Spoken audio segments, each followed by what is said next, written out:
All right, welcome back to the channel. It's your boy Fanon, and in this video, we are going to talk about the Gervonta Tank Davis, Hector Garcia fight and the undercard, and how Gervonta Tank Davis did something I have never heard of before. Let's talk about that in this video.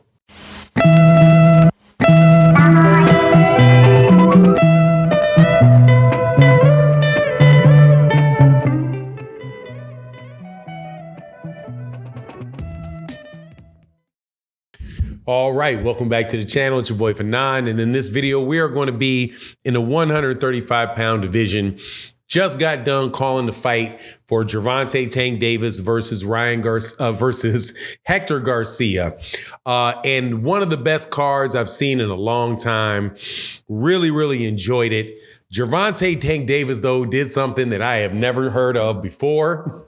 I'm sure it's happened, but I just had never seen it before when he beat Hector Garcia. And also, y'all people calling these fights during the middle of the fight got some crow to eat. It happens every time. Also, we're going to talk a little bit about Jaron Ennis and his fight against Karen the track star. And what happened with Speedy Rashidi Ellis, which in my opinion was a robbery, but it is what it is. But before I do that, let me welcome you back to the channel. If you're new to the channel, please accept my invitation and hit that subscribe button. Hit the bell icon so you can be notified of when we release more videos. If you are a longtime subscriber and supporter, please and thank you so much for everything that you do for the channel. It really does make a big difference. Shout out to my guys Stone Alone, Barbara D, John Boy, and Oddly Gifted Bully Kennels, and everybody that came by the live stream with me to chop it up with me during this fight card. It was a lot of fun. And thank you to everybody that supports in the super chats, in the cash apps, and in the super thanks of videos like this. But let's get into it, man, because yeah, that was a great card. So first things first, let me get some things out the way that I'm not going to do separate videos on. Speedy Rashidi Ellis was both robbed and exposed at the same time. In my opinion, he lost to Villa by way of majority decision with scorecards. I think is 113, 113, 114, 113, 114, 113. However, I myself had it by a much wider margin for Speedy Rashidi Ellis. However, Speedy Rashidi Ellis, got knocked down 2 times in the 12th round, and it looked like he faded in the second half of the fight against a guy that was pretty much walking straight forward to him with his hands down for half of the fight. And Speedy Rashidi Ellis could not hit that man hard enough to do any damage to keep that man up off of him. And as a result, they must have scored the fight for the aggressor, so he loses the fight. And then also, Jaron Ennis in a fight that I was disappointed in, not because of what Jaron Ennis did or did not do, but because of the fight that was put up by his opponent, who pretty much put on a pair of roller skates from the first round and just bicycled around. So as a result, you get one of those scenarios where somebody, at least this is my opinion, is really trying their absolute best not to get knocked out, and they managed not to get knocked out, where Jaron Ennis was really unable to cut off the ring for any really sustained amount of time.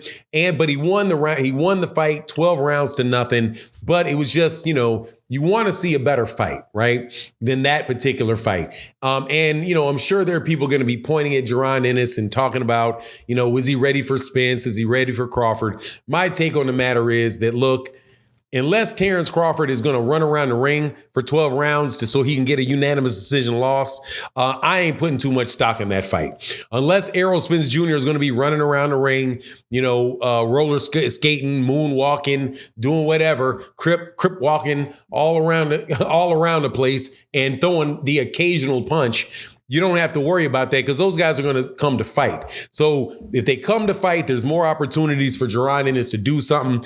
This particular guy just did not want to fight, and he had a good chin. He ran a lot, and he had a good chin. And the people to say, no, he didn't run, that's boxing. No, well, defense, yeah, he was 100% defensive.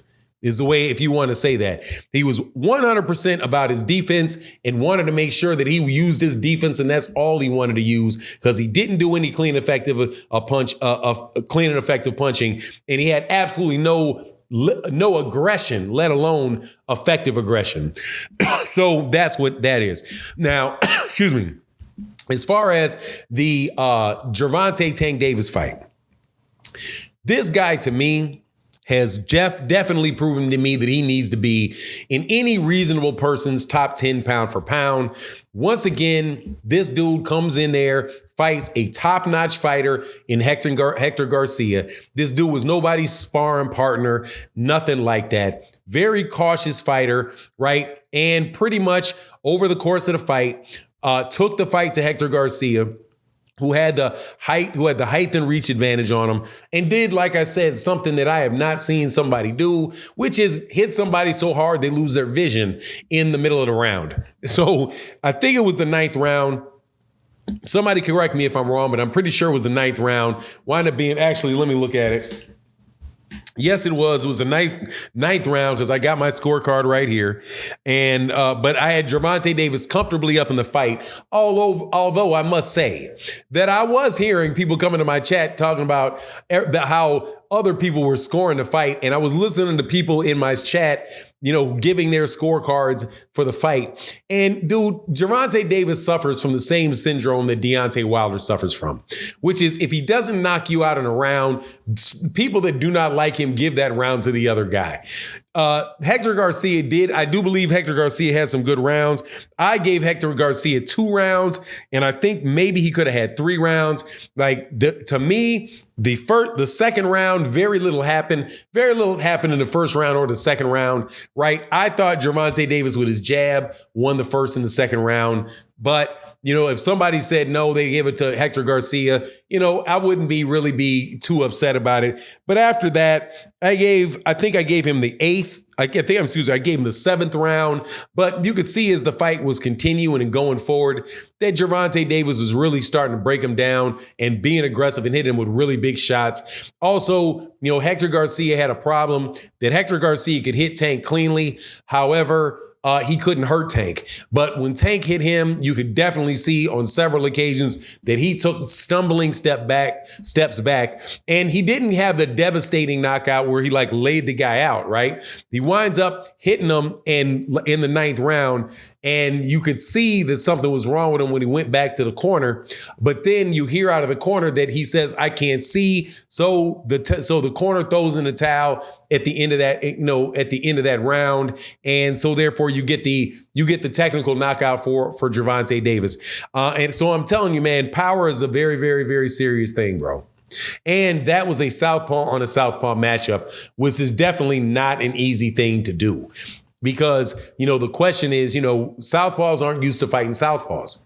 And I thought that Gervonta Davis looked excellent in that fight. But again, you have fights with him like the Mario Barrios fight, like the Leo Santa Cruz fight, where he's engaging the guy, because he's coming forward and engaging, the other guy's landing shots, but just Gervonta is just breaking him down. One of the best fighters in boxing for sure. And I think it's about time for people to start giving him his flowers. Now, of course, he's got the next fight, coming up, which is supposed to be in April against Ryan Garcia. We'll see if Ryan Garcia wants that fight.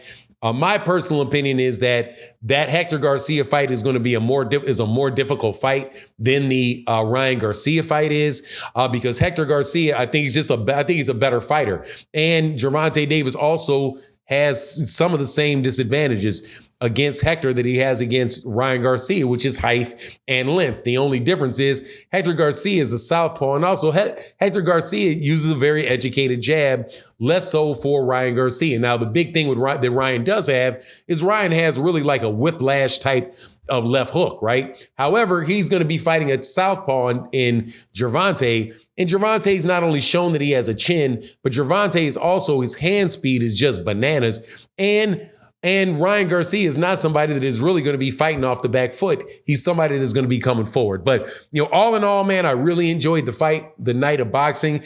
Really happy that you guys, the people that came by the chat, the live stream, because I hadn't done it for like a year and a half, over a year and a half. I wasn't really calling the fights. But this year, I'm going to be calling the fights on a regular basis. So make sure you subscribe. Make sure you hit that like button. Hit that notification bell so you can get the notifications. And with that, I'm out.